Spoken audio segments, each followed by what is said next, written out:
임상시험을 시작하고 싶은데 어디서부터 손대야 할지 막막하신가요? 특히 작은 규모의 제약사나 의료기기 회사의 임상팀이라면 CRO의 도움 없이 홀로 이 거대한 프로젝트를 시작하는데 큰 부담을 느끼실 겁니다. 걱정 마세요. 오늘 이 영상만 보시면 복잡하게만 느껴졌던 임상시험의 전체 흐름을 한눈에 파악할 수 있습니다. 수많은 서류와 절차 속에서 길을 잃지 않도록 임상시험 전문가인 제가 확실한 가이드맵을 보여드릴게요. 좋은 연구 함께해요. 군 리서치어스입니다. 오늘 보여드릴 이 흐름도는 제 경험을 바탕으로 정리한 실질적인 가이드입니다. 또한 연구자주도 연구의 절차에 가까울 거예요. 회사나 연구과제에 따라 순서가 조금씩 다를 수 있지만 전체적인 그림을 이해하는 데 큰 도움이 될 겁니다. 함께 임상시험의 첫 단추를 성공적으로 끼워볼까요? 여기서 잠깐 용어 설명 먼저 하고 갈게요. CDA는 비밀유지 계약서를 말합니다. 프로젝트 매니지먼트 플랜은 연구를 어떻게 진행할 것인지에 대한 플랜이 적힌 문서입니다. 프로젝트 매니지먼트 폼은 프로젝트 매니지먼트 플랜을 바탕으로 연락처, 등록 현황, 미준수 상태 등 프로젝트 진행 전반에 대해 정리한 엑셀 파일입니다. 저는 주로 엑셀로 정리해서 엑셀이라고 말씀드립니다. 모니터링 플랜은 모니터링 계획서를 말합니다. 크리스는 국내에서 진행되는 임상시험과 임상연구에 대한 정보를 온라인에 등록하는 온라인 시스템입니다. 지금 화면은 연구 시작 전 플로우 차트예요. 병원에서 연구를 시작하려면 스폰서에서 이 연구를 주도할 교수님을 컨택하게 됩니다. 이미 영업사원을 통해 여러 차례 교수님께 연구에 대한 정보가 들어갔을 거예요. 거기서 교수님께서 연구를 하겠다고 하시면 스폰서의 임상팀과 교수님이 만나게 됩니다. 이후 미팅 날짜를 잡고 킥오프 미팅을 하게 되는데요. 스폰서에서 연구의 디자인에 대해 교수님의 조언을 묻는 미팅이 될 수도 있고 아니면 스폰서에서 연구계획서를 대략 써오기도 해요. 이 경우엔 연구계획서를 검토하고 병원에서 진행할 수 있는지 여부를 확인해요. 예를 들면 연구방문에서 할 검사가 병원에서 가능한지 여부 등을 확인합니다. 이날은 대략의 아웃라인을 잡는다고 생각하시면 돼요. 미팅이 끝났으니 미팅 리포트를 작성해야겠지요. 그리고 연구비와 CRO 비용 등이 있는 견적서를 보내드려요. 또한 CDA, 비밀유지 계약서를 작성하게 됩니다. 이것은 말 그대로 연구에 대한 정보를 연구 관련자 외에는 비밀을 유지하겠다는 내용으로 스폰서와 주관기관 교수님께서 서명하시게 됩니다.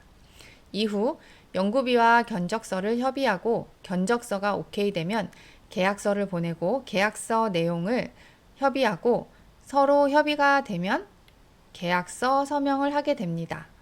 이후 공동연구기관을 선정하게 되는데 이건 스폰서에서 할 수도 있고 주관기관 교수님께서 연구자를 모을 수도 있습니다. 보통 연구를 주관할 정도의 교수님들은 함께 연구할 연구진의 풀을 갖고 계세요. 그래서 함께 연구할 연구자에게 연구 참여 여부 연락을 드리게 되죠. 이렇게 연구 기관이 몇 개인지 연구자는 누구인지가 확보가 되면 프로젝트 매니지먼트 플랜, 프로젝트 매니지먼트 폼, 그리고 모니터링 플랜, 모니터링 시 필요한 각종 서류들에 대한 작성을 시작합니다. 또한 이때 프로토콜과 ICF 설명문 및 동의서, 그리고 페이퍼 CRF도 같이 작성하게 돼요. 만약 이 연구가 식약처 임상시험 계획 승인 연구라면 식약처의 승인이 있어야 연구를 시작할 수 있으니 병원에 초기심의 의뢰 신청하듯 식약처에도 신청을 해야 돼요. IRB든 식약처든 단번에 연구를 해라 하는 경우는 없고 항상 보완할 것들을 제시해서 보완 답변서를 쓰게 됩니다. 이 답변서 쓰는 게 참 쉽지 않아요. 답변서가 오케이 되고 식약처 임상시험 계획 승인이 나면 크리스 신청을 하게 되는데요. 크리스는 국내에서 운영되는 연구 정보를 등록하는 온라인 시스템이에요. 크리스의 연구를 미리 등록해도 되고 사실 연구 중에 등록해도 돼요. 크리스 취지가 국내에서 진행되는 연구가 어느 정도인지 파악하려고 만든 거여서 누락 없이 등록만 하면 됩니다. 이와 동시에 연구비 내역서를 작성하게 되는데 연구비는 각 기관마다 다를 수 있어요. 왜냐하면 각 기관의 검사비나 진료비는 다 다르니까요. 보통 씨앗이 선생님들의 도움을 받아 조사하고 작성하고 있습니다. 초기 심의 의뢰 시 연구비 내역서가 들어가기 때문에 미리 작성해 두어야 합니다. 이후 초기 심의 의뢰서를 접수하게 되고 식약처에 접수했던 것과 마찬가지로 한 번에 승인이 안 나기 때문에 IRB에서 수정하라고 하는 내용들을 검토하고 수정하고 답변하게 됩니다. 초기 심의 의뢰가 승인이 되면 이제 연구와 관련된 문서, 즉 여러 가지 템플릿과 워크시트 등 연구 진행 시 필요한 서류를 만들어 둡니다. 또한 ISF, ISB라고도 하는 연구자 파일과 TMF, 트라이얼 마스터 파일이라고 하는 주로 스폰서나 CRO에서 관리하는 파일을 전문 인쇄 업체에 제작 의뢰하게 됩니다. 이후 초기 심의 승인된 기간 순서대로 계약서를 작성하고 각 기관의 계약 부서에 보내서 검토를 받고 승인을 받게 됩니다. 멀티센터 연구라고 가정했을 때 각 기관마다 초기 심의 의뢰 시 IRB에서 수정하라고 한 내용이 다 다를 거예요. 그래서 이 부분을 모두 반영하여 한 개의 공통된 프로토콜을 다시 만듭니다. 이걸 버전 컨트롤이라고 해요. 식약처 연구일 경우 이 내용들이 메이저한 사항, 즉 선정제의 기준이 변경된다든지 하는 내용이라면 식약처에 이 프로토콜을 다시 제출해서 승인을 먼저 받아야 하고요. 이후 각 기관 IRB에 다시 제출하게 됩니다. 연구 문서 등이 완료가 되면 이후 각 기관당 게시 모임 일정을 잡습니다. 이 연구가 의약품 코드라면 연구 약물이 약국에 입고되었고 환자 등록 시 이 약물을 처방을 내야 하니 병원에 약물 코드가 생성되었는지 확인합니다. 게시 모임에서는 여러 가지 서명 서류를 받게 되는데 CRC 선생님들로부터 이 서명서를 받고 게시 모임 시에 논의된 여러 의견과 이벤트 등을 정리한 후 SIV 리포트, 게시 모임 리포트를 작성하고 발행하게 됩니다. 첫 환자 등록 전에 앞서 준비했던 여러 템플릿과 워크시트를 CRC 선생님께 전달합니다. 이제 드디어 대상자 등록이 시작되었습니다. 각 기관의 등록료를 확인하고 등록이 저조한 기관은 독려합니다. 기관에서 오는 여러 가지 문의사항을 해결하고 등록 시 작성되는 CRF에 대한 데이터를 확인하고 쿼리를 발행합니다. 모니터링 플랜에 따라 모니터링을 하게 되는데 모니터링 전에 CRC 선생님과 방문 일정을 조율하고 연구진에게 모니터링 나가요 라고 하는 컨퍼메이션 레터를 보내게 됩니다. 모니터링 후에는 모니터링 사항을 정리하고 이벤트를 처리하고 모니터링을 완료했다는 팔로우업 레터를 작성하고 연구진에게 발행합니다. 내부에서는 모니터링 비전 리포트를 발행하게 됩니다. 이 모니터링은 한 번에 끝나는 게 아니라 모니터링 플랜에 따라 여러 차례 하게 됩니다. 이제 환자가 모두 등록되고 팔로우업까지 마무리되었습니다.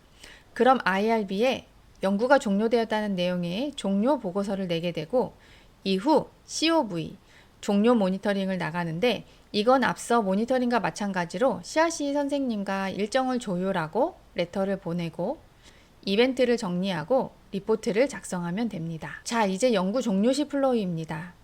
모니터링 방문 시 CRA 선생님들은 CRF에 작성된 데이터와 EMR에 작성된 데이터를 비교하는 SDV 업무, 즉 데이터를 비교하고 확증하는 업무를 하기 때문에 대상자의 데이터가 모두 깨끗하게 수집된 걸로 봅니다. 그런데 휴먼 에러가 있을 수 있으니 DM팀에서 데이터를 몇 번 더 걸러요. 이 작업을 데이터 클리닝이라고 합니다. 여기서 이상한 데이터가 나오면 DM팀이 CRA 선생님께 확인을 요청하고 CRA 선생님은 CRC 선생님께 확인을 하고 이러한 절차를 거쳐서 정확한 데이터가 들어왔다 싶으면 데이터베이스 락을 하고 통계팀에 데이터를 전달하게 됩니다. 이제 완료된 데이터를 기관에 전달해야 합니다. 각 병원별, 환자별로 데이터를 CD나 USB에 저장하여 기관에 발송하고 프로토콜의 내용과 그간 진행된 연구의 내용들, 미준수는 얼마나 있었는지, 에세이는 얼마나 발생했는지 등의 내용을 통계 분석표와 함께 결과 보고서로 작성하게 됩니다. 또는 연구자 주도 연구는 교수님들이 낸 논문으로 대체될 수 있어서 주관기관 연구팀에서 논문을 작성하게 됩니다. 식약처 임상시험 계획 승인이라면 결과보고서를 식약처에 먼저 제출하고 승인되면 각 기관에 결과보고서를 제출하면 됩니다. 결과보고서까지 연구자 바인더에 파일링되면 ISF와 SB, 서브젝트 바인더, 즉 설명문 및 동의서 등 대상자 관련 서류가 들어있는 바인더를 문서 이관하게 됩니다. 어떠셨나요? 복잡하게만 느껴졌던 임상시험의 전체 프로세스가 한눈에 들어오셨기를 바랍니다. 임상시험은 짧게는 몇 년, 길게는 5년 이상 걸리는 장기 프로젝트입니다. 이렇게 긴 여정을 헤쳐나가려면 전체 지도를 갖고 있는 게 정말 중요하겠죠? 오늘 영상이 여러분의 업무에 작은 길잡이가 되기를 바라며 다음에도 함께해요. 굿 리서치였습니다. 감사합니다.